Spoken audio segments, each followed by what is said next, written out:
زینڈر نے ٹرومین کی آنکھوں میں سیدھا ہوتے ہوئے آہستگی سے پوچھا، کیا آپ مجھ سے وعدہ کر سکتے ہیں کہ اب آپ واقعی کچھ برا نہیں کریں گے اور دوسروں کو تکلیف نہیں دیں گے؟ ٹرومین اس کی باتوں سے ایک لمحے کو چپ ہو گیا۔ یہ وہ بچہ تھا جس نے اسے تہہ خانے میں قید رکھا تھا، تاریکی میں، ٹیسٹ ٹیوبوں میں اور مشینوں کے بیچ، جسے سلائیڈز پر نمبر بنا کر پڑھا جاتا تھا، سبجیکٹ کہہ کر پکارا جاتا تھا۔ آج وہی بچہ اس کے سامنے کھڑا تھا، اسے سیدھا سیدھا نیکی کے وعدے لینے کے لیے۔ اس کی معصومانہ انداز پر وہ کچھ لمحوں کو ساکت رہ گیا اور پھر ٹرومین کے ہونٹوں پر ہلکی سی مسکراہٹ ابھری تھی، جس میں تلخی بھی تھی اور نرمی بھی۔ ٹھیک ہے، اس نے آہستہ سے کہا، میں وعدہ کرتا ہوں تمہارے لیے تو اتنا کر ہی سکتا ہوں۔ اس کا جواب سن کر زینڈر کے کندھوں کی سختی جیسے کچھ نرم پڑ گئی تھی۔ اس کے اندر جمی ہوئی خوف کی برف تھوڑی سی پگھلنے لگی تھی۔ اگرچہ ڈیڈی ٹرومین ایک اچھے آدمی نہیں تھے، وہ بہت کچھ غلط کر چکے تھے، لیکن وہ اپنا وعدہ پورا کرتے تھے۔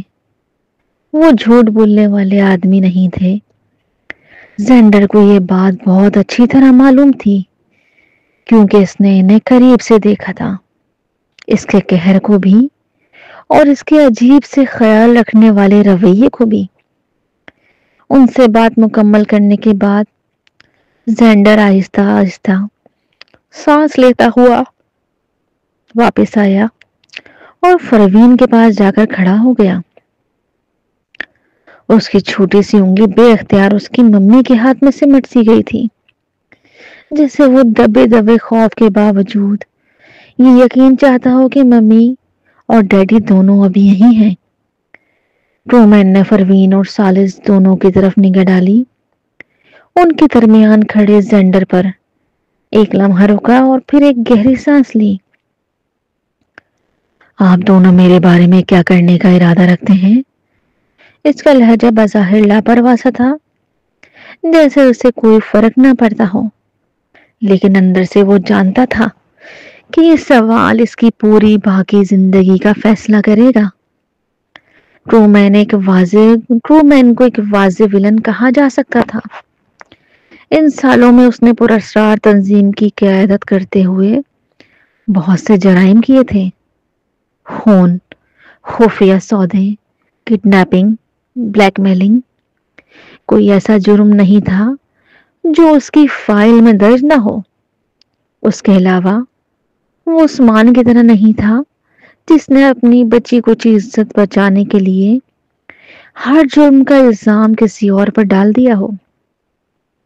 نہیں، بلکہ ٹرومین واقعی ایک برا اور کھرا آدمی تھا، اور وہ اس حقیقت سے بھاگتا بھی نہیں تھا۔ خود کو دھوکے دینے والا انسان وہ کبھی نہیں تھا۔ اس کی بات پر پروین اور سالس نے ایک دوسرے کی طرف دیکھا۔ دونوں کی نظریں ایک پل کو ملی، جسے وہ خاموشی سے ایک دوسرے سے سب کہہ رہے تھے جو لفظوں میں نہیں کہا جا سکتا تھا۔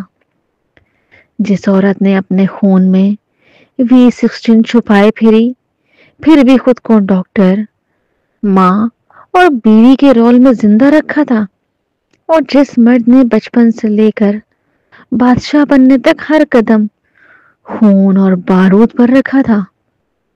ان دونوں کے سامنے اب وہ شخص کھڑا تھا جس نے ان کی زندگیوں کو جہنم بنایا اور بعض لمحات میں انہیں بچایا بھی۔ آخرکار سالس نے ہلکا سا سر ہلاتے ہوئے جواب دیا، میں آپ کو یہاں سے باہر نکال دوں گا، لیکن اس کے بعد جو کچھ بھی ہوگا وہ میرے اختیار میں نہیں ہوگا۔ خصوصی ڈپارٹمنٹ اب بھی دنیا بھر میں اسے تلاش کر رہا تھا۔ وہ اسے پکڑنے کی کوشش کر رہا تھا۔ اگرچہ سیکرٹ ایجنسی اب ٹوٹ چکی تھی، لیکن اس کے رہنما کے طور پر ٹرومین اپنی باقی زندگی کے لیے ایک مطلوب مجرم رہے گا۔ سچ یہ تھا کہ پروین اور سالس کو پورا اختیار تھا کہ ٹرومین کو اریسٹ کر کے خصوصی محکمے کے حوالے کر دیں۔ ایسا کر کے وہ قانون کے مطابق بھی ہوتے اور ضمیر کو بھی مطمئن کر سکتے تھے۔ مگر حقیقت یہ تھی کہ ٹرومین نے زینڈر کو 2 بار بچایا تھا اور 1 بار حارث کو بھی۔ وہ دن جب تہہ خانے میں سب کچھ ٹوٹ کر بکھرنے کے قریب تھا، اگر وہ بر وقت فیصلہ نہ کرتا تو آج نہ زینڈر ہوتا نہ حارث۔ شاید آج پروین کے ہاتھ خالی ہوتے، صرف V16 کا بوجھ ہوتا اور قبرستان کی خاموشیاں۔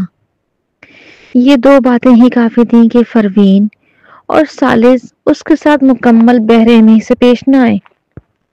ٹرومین نے ہلکا سا خاموشی سے سر ہلایا، جیسے فیصلہ پہلے ہی مان چکا ہو۔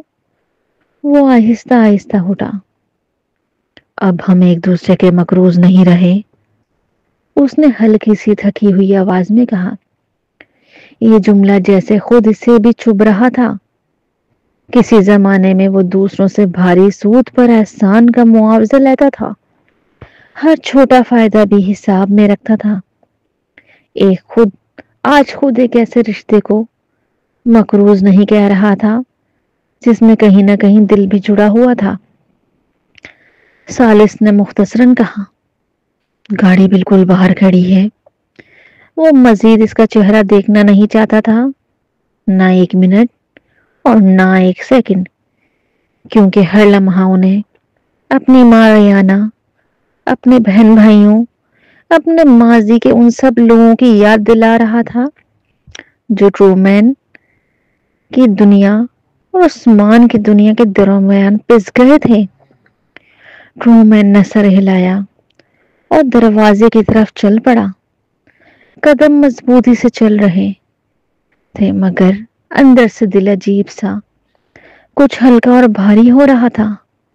آدھے رستے میں اچانک وہ رکا، پھر مڑ کر ثالث کی طرف پلٹا۔ آنکھوں میں مدھم سی شرارت اور بے چینی سی تھی۔ حق کے مطابق میں آپ کا بڑا بھائی سمجھا جا سکتا ہوں، وہ آہستہ سے بولا، جس کے نتیجے میں پروین میری بھابھی ہوں گی۔ مجھے ان سے کچھ پوچھنا ہے، آپ کو کوئی اعتراض تو نہیں ہوگا ہے نا؟ ثالث نے اسے پیچیدہ نظروں سے دیکھا۔ اس کے ذہن میں وہ سچائی گھوم گئی جسے وہ کبھی شیئر نہیں کرنا چاہتے تھے۔ وہ حقیقت کے عمر کے لحاظ سے وہ واقعتاً ٹرومین سے چھوٹا پڑ جاتا تھا۔ اولڈ کنگ کا پاگل پن، اس کی بے شمار رشتے، 100 کے قریب بچوں پر تجربات، جینیاتی کھیل، ان سب کے بیچ ٹرومین ایک ایسا بڑا بھائی بن گیا تھا جو خود بھی ایکسپیریمنٹ کا حصہ تھا۔ نہیں، انہوں نے مختصراً کہا، پوچھئے۔ مگر دل میں سوچا، میں تمہیں کبھی صاف صاف نہیں بتاؤں گا کہ حقیقتاً ہم میں سے کون بڑا ہے۔ تم یہی سمجھتے رہو کہ تم بھائی ہو۔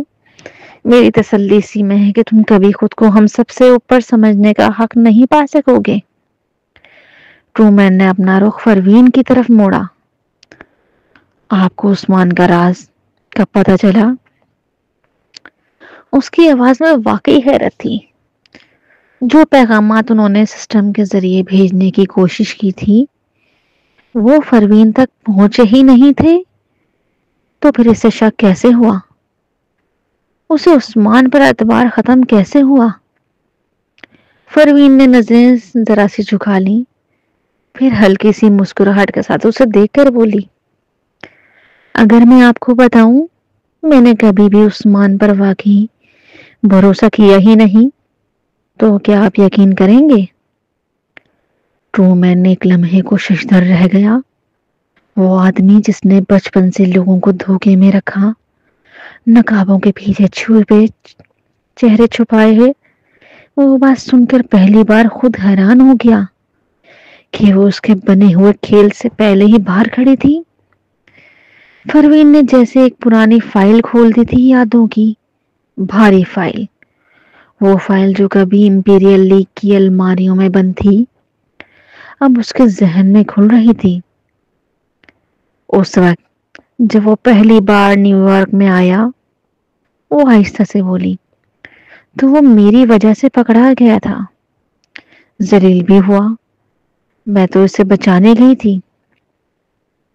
آپ کو شاید یہ معلوم نہ ہو، لیکن بعد میں فرشاد نے مجھے بتایا کہ ان کے تمام لوگوں کو جو انہوں نے تنگ کرتے تھے، ان کا ایک آگ میں خاتمہ ہو گیا ہے۔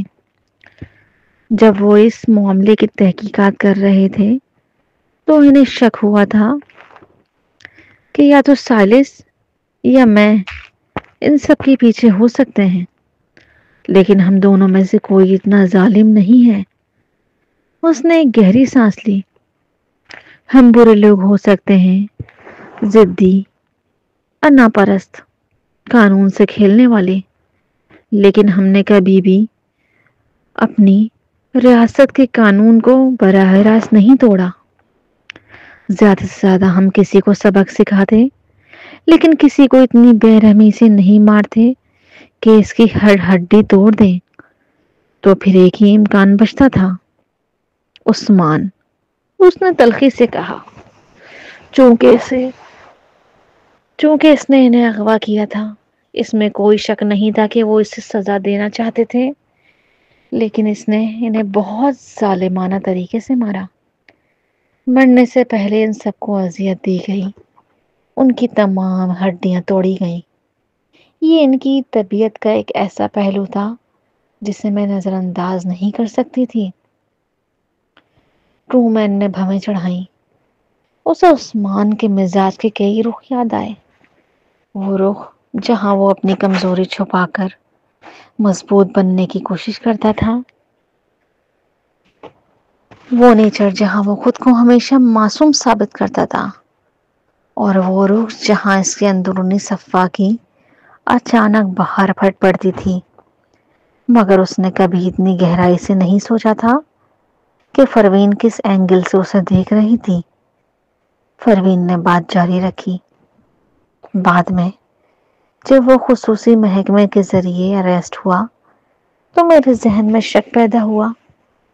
جب آپ نے مجھے ایک پیغام بھیجا کہ میں ان کا خیال رکھوں، حالانکہ جیل میں ان کے لیے موبائل فون تک رسائی ناممکن تھی، تب میرے ذہن میں پہلی دفعہ دھماکہ ہوا، یہاں کچھ غلط ہے۔ اگر وہ فون استعمال نہیں کر سکتے تو پھر یہ میسج کس کا تھا؟ اس نے ہلکی سی، تقریباً تکلیف دہ سی ہنسی کے ساتھ کہا، پھر جب انہوں نے کسی کو آپ کا روپ دھار کر مجھ سے ملنے بھیجا، ان کے بولنے کا انداز، ان کے دیکھنے کا، چلنے کا انداز سب نقلی تھے۔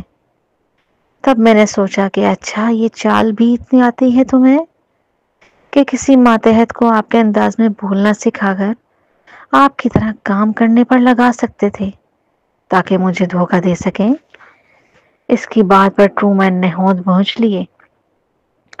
وہ منظر اسے ابھی بھی یاد آیا جب وہ جیل کے اندر تھا اور باہر عثمان اس کا نام استعمال کر کے اپنی دنیا بنا رہا تھا۔ پھر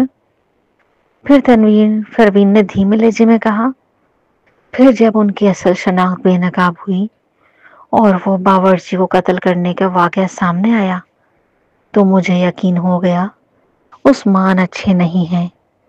اس وقت میں نے سوچا تھا شاید آپ ان کا ڈھونگ رچ رہے ہیں، لیکن جتنا زیادہ میں نے اس بارے میں سوچا اتنا ہی کم مناسب لگا، یہ دیکھتے ہوئے کہ آپ کتنے مغرور اور خود پسند ہیں۔ میں جانتی تھی آپ کسی اور کا روپ دھارنے پر راضی نہیں ہوں گے، آپ اپنی انا سے باہر ہی نہیں نکل سکتے، تو پھر کسی اور کا نقاب کیسے پہن سکتے ہیں؟ ٹرومین نے اپنی نظریں دوسری طرف موڑ لی۔ وہ چھیٹا شیطان جسے پروین بچپن سے ایسے ہی دیکھتی آئی تھی، جذباتی، جلاد مزاج، لیکن اندر سے عجیب سا معصوم شخص تھا، واقعی کبھی کسی اور کو بننے پر راضی نہیں ہو سکتا تھا۔ پروین نے کہا، بعد میں زینڈر نے بالآخر آپ کو شناخت کی تصدیق کر دی۔ اس نے سب سے زیادہ وقت آپ کے ساتھ گزارا اور وہ آپ کو سب سے بہتر جانتا ہے۔ وہ پورا وقت عثمان کو ڈیڈی کہنے سے انکار کرتا رہا، لیکن ہمیشہ آپ کو ڈیڈی ٹرومین کہہ کر بلاتا تھا۔ تو میں نے ایک جوا کھیلا۔ میں نے جوا کھیلا جس شخص نے اس وقت ہمیں بچایا تھا وہ آپ ہی تھے۔ ٹرومین نے اس سے دھیرے سے پوچھا۔ اور وہ بات جو آپ اس وقت کہہ رہی تھیں وہ کیا تھی؟ پروین کے لبوں پر مدھم سی مسکراہٹ آئی جس میں شرمندگی اور شکر گزاری دونوں شامل تھے۔ وہ طریقہ جس سے آپ نے اس وقت میرے دروازے کے باہر چیزیں پھینکی تھیں۔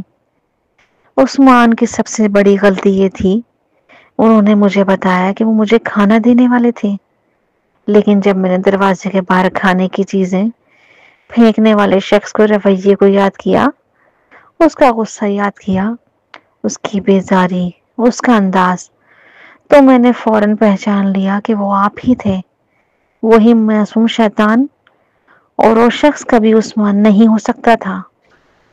اس کے یقین پر ٹرومین نے نظریں نیچے کی اور ہلکا سا مسکرایا۔ آخر کار اس نے خود کو بے نقاب کیا تھا اپنے عمل سے، وہ دھیرے سے بولا۔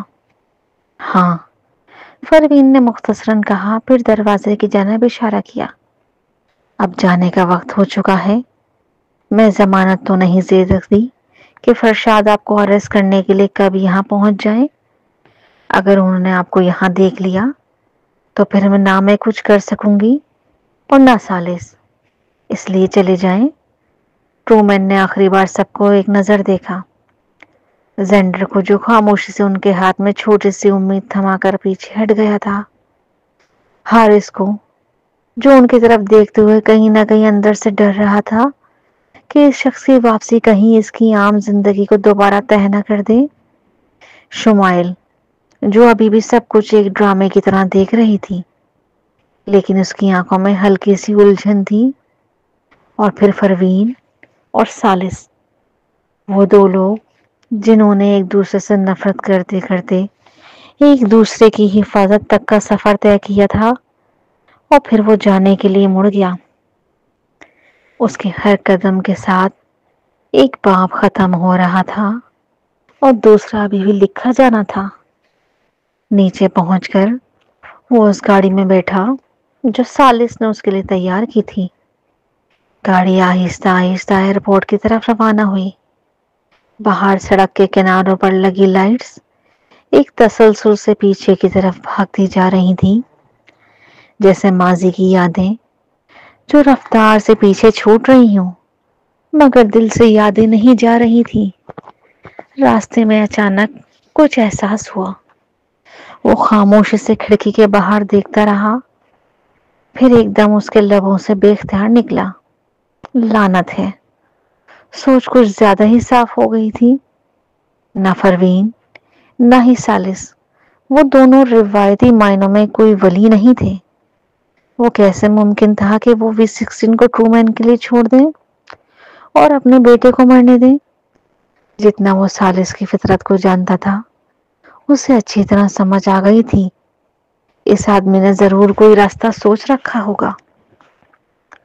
اسی لمحے جیسے دماغ کے سارے خانے ایک ساتھ روشن ہوا، اسے بادشاہ کی حقیقت یاد آئی۔ سالس بادشاہ ہے، اس کی شناخت راز ہے، اور وہ V16 کے معاملے میں کسی طور دنیا کو مطمئن رکھنا چاہتا ہے اور اپنے گھر والوں کو محفوظ بھی۔ ایک ہی راستہ بچتا تھا، یا تو ٹرومین دنیا سے ختم ہو جائے یا زینڈر۔ اس نے ڈرائیور سے کہا، رکو تھوڑی دیر، میں فارمیسی کچھ دوا لینے جا رہا ہوں۔ ڈرائیور نے چونک کر اسے دیکھا، مگر بادشاہ کے آدمی ہونے کے ناطے بحث نہیں کی۔ ٹرومین نیچے اترا، فارمیسی کی روشن سفید لائٹ کے نیچے کہیں اور گیا، کچھ خریدا، واپس آیا اور پھر گاڑی کے اندر نہیں بیٹھا بلکہ دور جا کر رک گیا۔ اس نے ہاتھ میں پکڑی شیشی کو ایک پل کو دیکھا، پھر دانت بیچ لیے۔ سینڈر، اس نے دل میں سوچا، تم نے مجھے ہمیشہ اچھا آدمی کہا تھا نا، آج واقعی آدمی بن کر دکھاتا ہوں۔ اگلے لمحے اس نے تیزاب کی وہ بوتل اپنے چہرے پہ انڈیل دی جلن ایسی تھی کہ چیخ کر اس کے حلق میں اٹک گئی، گویا ہزاروں سوئیاں ایک ساتھ جل کے اندر دھس گئی ہوں، گویا پورا چہرہ آگ کے شعلے میں جل رہا ہو۔ وہ کانپ گیا۔ اس کی ٹانگیں ایک پل کو جواب دے گئی، مگر اس نے اپنے منہ سے کوئی چیخ باہر نہ آنے دی۔ اس ایک پل میں اس نے خود کو اس دنیا سے مٹا دیا تاکہ زینڈر زندہ رہ سکے۔ ہسپتال کے کمرے میں دیکھے تو اب جب پروین اور سالس دروازے پر کھڑے بستر پر پڑے اس بدشکل آدمی کو دیکھ رہے تھے، اسے دیکھ کے ان کے دلوں میں بہت کچھ تھا جو وہ زبان سے کہہ نہیں سکتے تھے۔ زینڈر کی آنکھیں رو رو کر سرخ ہو چکی تھی، اس کے گال پر آنسوؤں کے نشان سوکھ بھی گئے تھے اور نئے آنسو دوبارہ سے بہنے لگ گئے۔ آپ رو کیوں رہے ہیں؟ ٹرومین نے بظاہر جھنجھلاہٹ سے پوچھا، مگر آواز میں اندر چھپا ہوا درد صاف محسوس ہو رہا تھا۔ آپ ایک آدمی ہیں، بچے نہیں ہیں نا؟ آپ کا رونا سن سن کر میں تھک گیا ہوں۔ اس کی بات پر زینڈر فوراً چپ ہو گیا۔ وہ آگے ہاتھ بڑھا اور اپنا چھوٹا سا ہاتھ آہستگی سے ٹرومین کے چہرے کی طرف لے گیا، جیسے ڈر رہا ہو کہ کہیں ہاتھ لگنے سے انہیں تکلیف نہ ہو۔ لیکن اس کا پورا چہرہ پٹیوں میں لپٹا ہوا تھا، صرف آنکھوں کے قریب تھوڑا سا حصہ کھلا تھا۔ زینڈر زیادہ تر دل جھلس چکی تھی، ہر حصہ زخمی تھا اور پور پور میں درد بھرا ہوا تھا۔ شکر تھا تیزاب کسی حد تک ڈائلیوٹڈ تھا، اس لیے ٹرومین کی صرف اوپری کھال متاثر ہوئی تھی، ورنہ جتنے قریب سے اس نے تیزاب منہ پر ڈالا تھا گوشت چربی سب پگھل جاتے، صرف ہڈیاں رہ جاتی۔ کیا درد ہو رہا ہے؟ زینڈر نے دھیمی آواز میں، آنکھیں پھر نم ہونے لگی۔ ظاہر ہے ہو رہا ہے، ٹرومین نے بے پرواہی سے کہا، جیسے بات معمولی ہو۔ وہ بستر پر نیم سہارا لے کر بیٹھ گیا، ایک ٹانگ کو دوسری پر رکھا اور لاپرواہی سے ہلاتے ہوئے بولا، میں اب معذور ہو گیا ہوں، بدشکل بھی، چونکہ میں نے آپ کو پالا ہے، اس لیے اب آپ کو میری مرتے دم تک دیکھ بھال کرنی ہوگی۔ سنا آپ نے؟ میں اب آپ پر انحصار کر رہا ہوں۔ آپ مجھے کھانا کھلائیں گے، پانی دیں گے، اور اگر نیند نہیں آئے تو مجھے برا بھلا بھی کہیں گے سلاتے ہوئے۔ وہ یہ سب مزاحیہ انداز میں کہہ رہا تھا، لیکن حقیقت یہ تھی کہ وہ سالس کی رہائش گاہ میں رہنے اور پوری زندگی کے لیے نظر بند رہنے پر آمادہ ہو چکا تھا۔ اسے معلوم تھا کہ باہر کی دنیا میں اس کے لیے اب کوئی جگہ نہیں ہے، یہاں کم از کم وہ اس بچے کے قریب رہے گا جس کے لیے اس نے اپنا چہرہ قربان کر دیا تھا۔ زینڈر نے فوراً سنجیدگی سے کہا، جیسے کوئی قرارداد منظور کر رہا ہو، فکر نہ کریں ڈیڈی ٹرومین، میں آپ کو بھوکا نہیں چھوڑوں گا۔ وہ دل سے بولا تھا، جب تک میرے پاس ایک لقمہ کھانا ہو میں آپ کو بھی اس کا ایک نوالا ملے گا۔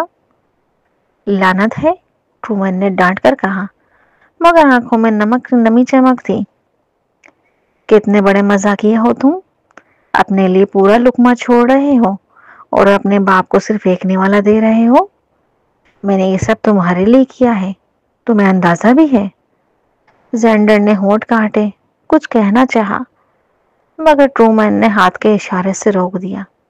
ٹھیک ہے بس، اب جاؤ، میں سونے جا رہا ہوں، بہت تھک گیا ہوں میں، ابھی جسم پر دوبارہ کنٹرول حاصل کیا ہے، اس لیے ابھی اس کے ساتھ زیادہ اچھا نہیں ہوں۔ ٹھیک ہے، زینڈر نے آہستگی سے کہا۔ وہ دروازے تک پہنچا، پھر اچانک پلٹ کر رک گیا۔ کیا بات بہت درد ہو رہا ہے ڈیڈی ٹرومین؟ سچ سچ بتائیں۔ ٹرومین کی ٹانگ ہلنے ایک لمحے کو رک گئی، پھر اس نے حقارت بھری مسکراہٹ کے ساتھ کہا، بالکل بھی نہیں، میں نے آپ کو بتایا تھا نا، میں ایک مرد ہوں اور مرد کو درد نہیں ہوتا؟ یہ تو تھوڑا سا درد ہے، کچھ بھی نہیں، میں ایک بازو یا ٹانگ ٹوٹنے پر بھی یہاں نہیں نکالوں گا۔ زینڈر نے سکون سے سانس لی، جیسے اس جواب نے اس کے دل سے وزن ہٹا دیا ہو۔ وہ دروازے سے باہر نکل گیا۔ پروین جو اب تک خاموش کھڑی سب دیکھ رہی تھی، ٹرومین کی طرف ایک گہری نظر ڈال کر کچھ کہے بغیر نظریں جھکا کر باہر چلی گئی تھی۔ جیسے ہی تینوں ماں باپ اور بیٹا کمرے سے نکلے، ٹرومین نے اچانک اپنی مٹھیوں کو چادر میں زور سے بھیج دیا۔ او خدایا! اس کی رگ رگ میں درد امڈ آیا تھا۔ تکلیف اس قدر زیادہ تھی کہ اس کی آنکھیں نکل آئیں۔ بہت درد ہے، اوف! اتنا درد اتنا شدید تھا کہ اس کے پاؤں کی ساری انگلیاں تن کر اندر کی طرف سکڑ گئیں۔ جسم کا ہر حصہ جل رہا تھا، جیسے کسی نے اندر سے باہر تک آگ میں جھونک دیا ہو۔ لیکن اس درد کے ساتھ اس کے چہرے پر ایک عجیب سی خوشی بھی تھی۔ اپنی زندگی میں پہلی بار اس نے کسی بادشاہ، کسی اپنے اپر ہینڈ، کسی حکم دینے والے کے کہنے پر فیصلہ نہیں کیا تھا۔ اس نے خود اپنی مرضی سے اپنی زندگی کی سب سے بڑی قربانی دی تھی۔ اس نے ایک بار پھر اپنی آزادی کھو دی، لیکن اس بار یہ کھو دینا ہی اسے اندر سے آزاد کر گیا تھا۔ گھر واپس جاتے ہوئے گاڑی میں ایک خاموشی چھائی ہوئی تھی۔ کچھ دیر بعد پروین نے ہلکی آواز میں پوچھا، ہم اب اس کے لیے کیا کریں گے؟ سالس نے کئی لمحوں تک سوچا، کھڑکی کے باہر اندھیرے شیشے کو دیکھا، پھر آہستگی سے کہا، ہم انہیں آزاد چھوڑ دیتے ہیں۔ اس کی بات پر پروین نے چونک کر اس کی طرف دیکھا۔ آنکھوں میں حیرت اور بے یقینی تھی۔ واقعی اسے یقین نہیں آ رہا تھا، یہ وہی آدمی ہے جو دنیا کے بڑے بڑے لوگوں کے فیصلے ایک اشارے میں بدل دیتا تھا، اور اب وہ ٹرومین کو آزادی دے رہا تھا۔ سچ تو یہ تھا، پروین خود بھی ٹرومین پر مکمل بھروسہ نہیں کرتی تھی۔ اگر کسی دن وہ پاگل ہو کر دنیا کو بتا دے کہ V16 دراصل پروین ہے، تو اس کے بعد پوری دنیا ان کے خون کے پیچھے پڑ جاتی۔ سالس نے جیسے اس کے دل کی سوچ پڑھ لی تھی، تبھی اسے وضاحت دیتے ہوئے بولا، میں اپنے آدمیوں سے کہوں گا وہ اس پر نظر رکھیں۔ کوئی بھی حرکت، کوئی بھی قدم، کوئی بھی رابطہ، سب نظر رکھیں گے۔ تمہیں فکر کرنے کی ضرورت نہیں ہے۔ اگر اس نے کبھی دوبارہ سے سیکرٹ ایجنسی کو دوبارہ زندہ کرنے کی کوشش کی تو میں اسے خود ختم کر دوں گا۔ اس کی تسلی دیتے ہوئے انداز پر پروین نے ہلکا سا سر ہلایا، جیسے یہی جواب وہ سننا چاہتی ہو۔ زینڈر جو پچھلی سیٹ پر خاموش بیٹھا تھا، حیرت انگیز طور پر سنجیدگی سے سر ہلا گیا تھا، گویا وہ اس خفیہ فیصلے سازی کا حصہ ہو۔ پروین نے ایک پل کو چونک کر اسے دیکھا، تم بھی ہاں میں ہاں ملا رہے ہو؟ زینڈر نے معصوم مگر سنجیدہ لہجے میں کہا، ڈیڈی ٹرومین نے بہت سی غلطیاں کی ہیں، اس لیے سچ ہے کہ ان کا ہمارے ساتھ رہنا مناسب نہیں ہے۔ اگر وہ شمائل و حارث کو بگاڑ دیں تو بہت برا ہوگا۔ پروین نے آہستگی سے سانس کھینچی، پھر خاموش ہو گئی۔ گاڑی گھر پہنچ گئی۔ زینڈر کو گڈ نائٹ کہہ کر کمرے میں بھیج دیا گیا تو پروین بھی اوپر کی طرف جانے لگی، لیکن اس سے پہلے کہ وہ کمرے میں داخل ہوتی، سالس نے اسے بازو سے پکڑ کر اپنی طرف کھینچ لیا۔ وہ کچھ کہنا چاہ رہا تھا، پروین خود بول اٹھی، مجھے آخرکار پتہ چل گیا ہے میں ہمیشہ اتنی کلمسی کیوں رہتی ہوں۔ سالس نے حیرت سے پوچھا، کیوں؟ فروین نے ہلکی تھکن کے ساتھ مسکرا کر کہا، کیونکہ میرا پلازما V16 ہے، میرے جسم میں تمام غذائی اجزاء ایک ساتھ غیر معمولی رفتار سے مسلسل جذب ہو رہے ہیں، جس کی وجہ سے میری انرجی کی سطح ہمیشہ کم رہتی ہے اور مجھے ہر وقت غنودگی محسوس ہوتی ہے۔ تو اگر آپ کچھ بھی کرنا چاہتے ہیں، وہ معنی خیز انداز میں بولی، تو براہ کرم میرا دوبارہ جاگنے کا انتظار کر لیجیے گا۔ سالس چند لمحے اسے دیکھتا رہا، پھر بے اختیار ہنس دیا، لیکن دل کی گہرائی میں ایک ناقابل بیان سی سوچ ٹھہر گئی تھی۔ یہ عورت واقعی خود چلتا پھرتا راز تھی، اور اس راز کو بچانے کے لیے وہ پورے عالم سے لڑنا پڑے گا۔ وہ سوچ کر رہ گیا تھا۔ ایک ہفتہ گزر گیا تھا۔ سوئیاں، ڈریسنگ، پین کلر دوائیں، اس پورے عرصے میں ٹرومین کا چہرہ آہستہ آہستہ اتنا سنبھل گیا کہ کاسمیٹک سرجری کی جا سکے۔ آپریشن روم میں داخل ہونے سے پہلے وہ کچھ گھبرایا ہوا اور کچھ جھنجھلایا ہوا سا لگ رہا تھا۔ اس نے فروین سے پوچھا، تو کیا مجھے پہلے ہی صرف آپ سے کاسمیٹک سرجری کروانے کی درخواست کرنی تھی؟ میں نے اپنے چہرے پر تیزاب کیوں ڈالا؟ میں پاگل تھا کیا؟ فروین نے بغیر جذبات کے اسے دیکھا۔ تو واقعی آپ نے ایسا کیوں کیا؟ ٹرومین کچھ لمحے خاموش رہا، پھر منہ پھیر لیا۔ وہ جانتا تھا کیوں، مگر زبان سے ماننا مشکل تھا۔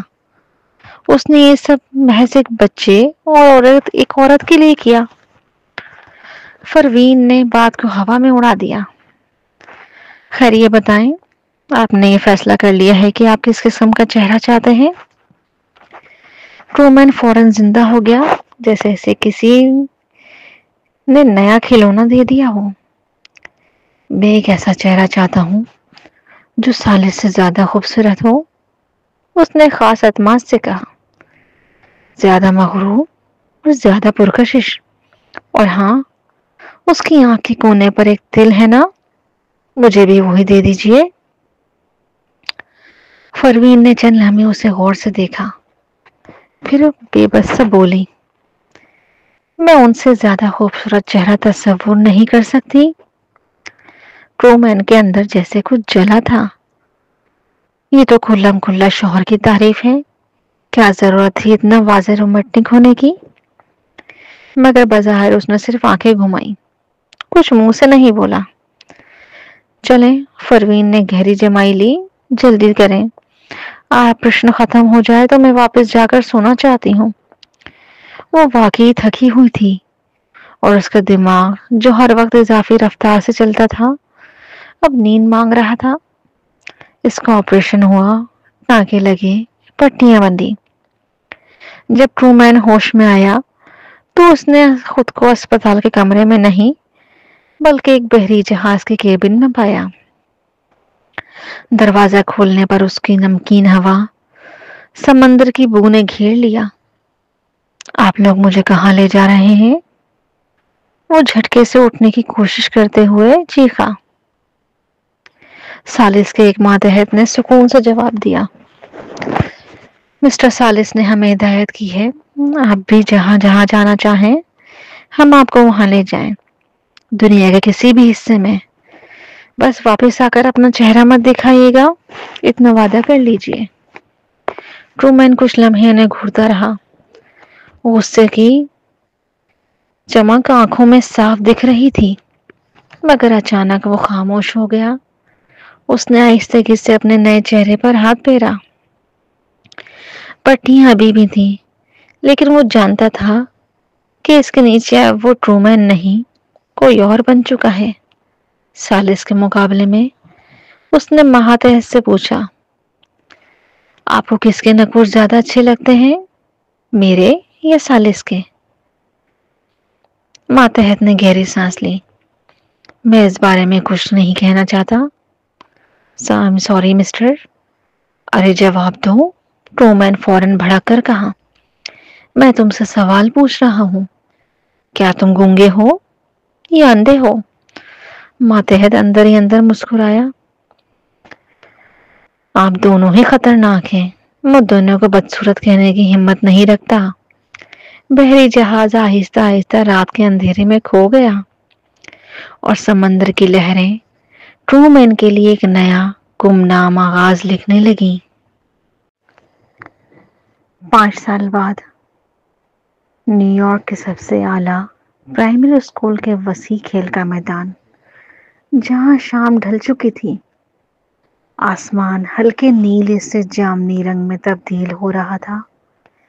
میدان کے کنارے لگے ہلکے پیلے رنگ کے لیمپ جل اٹھے تھے اور چند لوگ ابھی بھی ٹریک پر جاگنگ کر رہے تھے، کوئی اپنا وزن کم کرنے کے لیے، کوئی صاف دل رکھنے کے لیے، کوئی بس عادت سے مجبور۔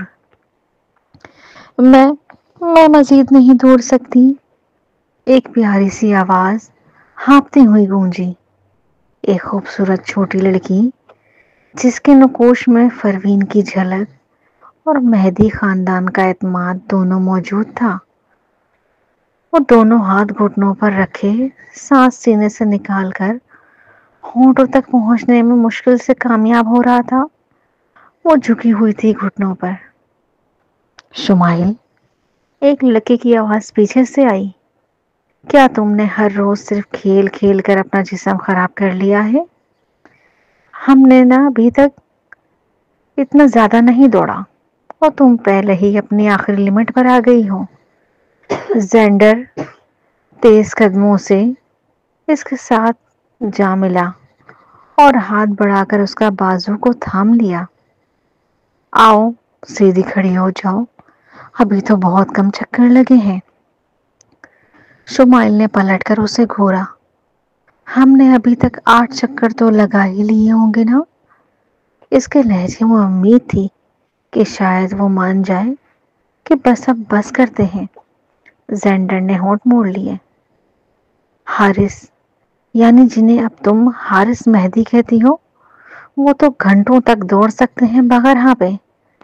تمہاری جسمانی فٹنس واقعی بہت کمزور ہے مس شمائل اسمتھ۔ شمائل کی آنکھیں حیرت سے پھیل گئیں۔ حارث نے خود کہا ہے کہ ہمیں انہیں حارث مہدی کے کہہ کر پکارنا چاہیے، وہ کتنے بڑے بھی ہو جائیں۔ زینڈر نے بے پرواہی سے شانے جھٹکے۔ وہ مجھ سے بڑے نہیں ہوں گے، سمجھے آپ؟ پھر اس نے پہلے سے بھی زیادہ سنجیدگی سے کہا، جلدی کرو شمائل، ایک اور چکر۔ شمائل نے دانت بھیج کر بڑبڑاتے ہوئے کیا، ٹھیک ہے، ایک چکر اور، صرف ایک۔ اس کے بعد میں مر گئی نا تو تم خود ذمہ دار ہو، یہی لکھ کر مروں گی میں، پھر پھرتے روتے رہنا پھر تم۔ اس کے جلے کٹے انداز پر زینڈر ہنس پڑا۔ ٹھیک ہے میری ماں، اگر تم مر گئی تو دادی ضرور کہیں گی کہ تمہیں ممی نے پالا اسی لیے تم نازک نکلی، جبکہ حارث کو ڈیڈی نے پالا اسی لیے وہ فولادی نکلے۔ پھر ممی کو بھی ہر روز ان کی باتیں سننی پڑیں گی، تمہیں منظور ہے یہ؟ یہ باتیں سن کر شمائل کا چہرہ لٹک گیا۔ گزشتہ چند سالوں میں اگرچہ گھر میں ظاہری طور پر سب خوش تھے، لیکن مسز مہدی نے کبھی موقع ہاتھ سے جانے نہ دیا تھا کہ شمائل کو چھیڑ نہ دیں۔ حارث نے 10 سال کی عمر میں کالج کا داخلہ امتحان میں پورے نمبر لے کر سب کو حیران کر دیا تھا اور اسے پہلے ہی کالج بھیج دیا گیا تھا۔ شمائل ذہین تو تھی، مگر زیادہ وقت کھیل، شوق باتوں اور شرارتوں میں گزارتے ہوئے اسے پڑھائی پر دھیان دینا مشکل لگتا تھا۔ اور اس پر سب سے بڑی بات یہ ایک ایکسرسائز کے نام پر بھی وہ زیادہ تر چالاکیوں سے کام لیتی رہتی تھی۔ مسز مہدی اکثر طنزیہ کہتی تھی، سنجیدہ پالے ہوئے لوگوں کے بچے سنجیدہ ہوتے ہیں اور کچھ لوگ کے پالے ہوئے بچے بس کھیل تماشے کے لیے آئے ہیں۔ شمائل خاندان کی لاڈلی تھی، مگر اپنی دادی کی ترجیحات میں وہ ہمیشہ پیچھے رہتی تھی۔